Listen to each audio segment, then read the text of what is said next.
momentarily illumined that it may seem that they have the beginnings of faith. But the truth of the matter is they never receive anything but a confused awareness of grace. But by contrast, the elect are regenerated with the incorruptible seed. They receive genuine, heart-warming benefits the reprobate never taste. They receive the promises of God as truth in the inner man. They alone possess what Calvin calls the enlightening of the Spirit. The experiential, intuitive knowledge of God as he offers himself to them in Christ. Calvin says the elect alone come to be ravished and wholly kindled to love God. They alone are born up to heaven itself and admitted into the most hidden treasures of God.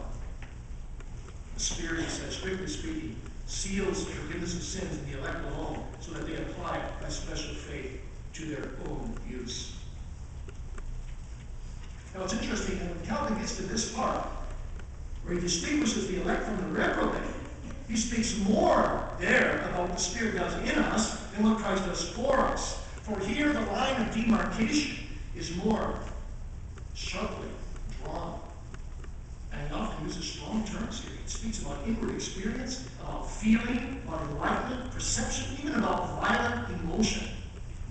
Even as he's aware of the dangers of undue introspection, he also recognizes that God's promises are only efficacious when they're brought by the Spirit within the scope and the experience and the obedience